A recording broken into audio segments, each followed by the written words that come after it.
naniniwala ka ba na kung ano ang puno ay siyang... Ano? Hindi alam. Siyang bunga. Naniniwala ka? Ikaw, Joshua, naniniwala ka? Seryosong tanong to Wala tong punchline. Parang feeling ko naman to, subjective to. Habang nag-iisip ka ng sigot, I am back mga yes friend, it's me. It's your girl DJ Gandam Wanda, nagbabalik ka. Kasama niyo pa rin dito sa 101.1 Yes FM. Ay, gusto ko yung sagot mo, Joshua. Ang sagot po ni Joshua. Hindi ko na alam kung ano ang tama. Dipindi. Pwede, pero dipindi.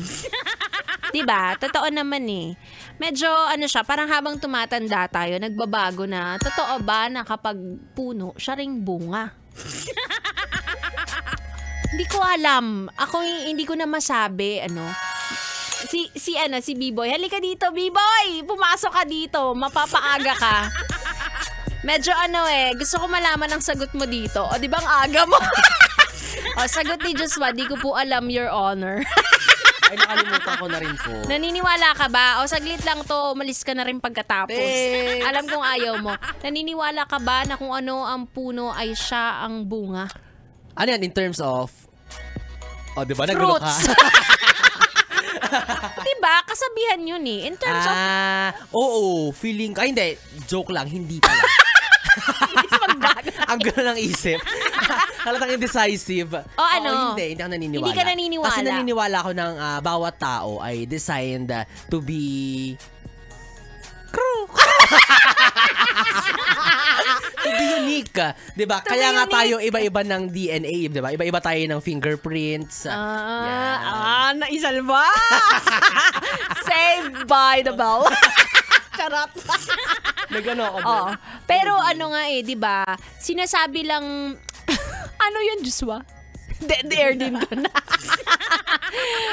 Sinasabi lang nila yan na napapansin ko kapag negative yung bagay. Oo, actually, no? Na parang kapag negative, paano yung kasama sa bahay? O kaya yung nilulook up niya ganun. Malamang ganun din siya.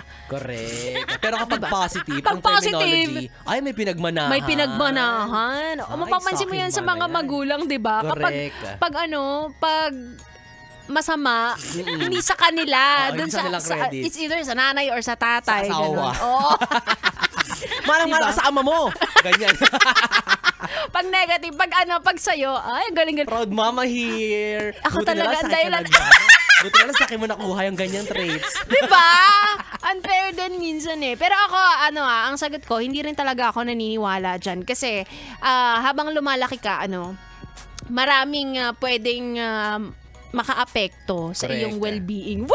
Correct. At hindi lang laging pamilya ang nakaka-influensya sa'yo, di ba? Oo. So yan? Parang compilation ng mga taong dumaan sa buhay mo. Correct. Ganon.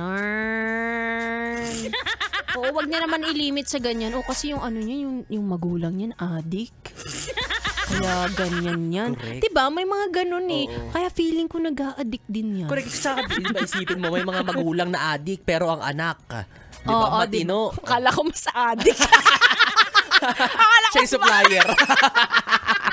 Pero yung anak siya yung supplier. May mga ganun. Yung tatay kasi niyan, manginginom. Ganyan. Kanya-kanya kasi tayo ng preference nila. Halimbawa, nakita mo na ganyan yung parents mo. It's either gagayahin mo sila or sasalungat ka doon sa kinagisnan mo. Oo, kasi nakita mo kung ano nangyari. Correct. Kung ano ang Ito tawa ng tawa, wala namang joke. Yung sound effects, Mrs. Fifi. Tawa ka ng tawa dyan. Seryoso yung pinag-uusapan. Fifi diba? Tawa-tawa. Inama yung SFX. Anyway, mamaya magbabalik ako. Kasama ko pa rin si B-Boy Bibo. Parang dadalasan na namin itong 2 beses namin. B-Boy Bibo, 7 to 12 na? Anyway, tuloy-tuloy muna ang ating tugtugan. Dito lang sa stasyong number 1 sa kalokohan. Dito lang yan sa 101.1 Yes FM. 101.1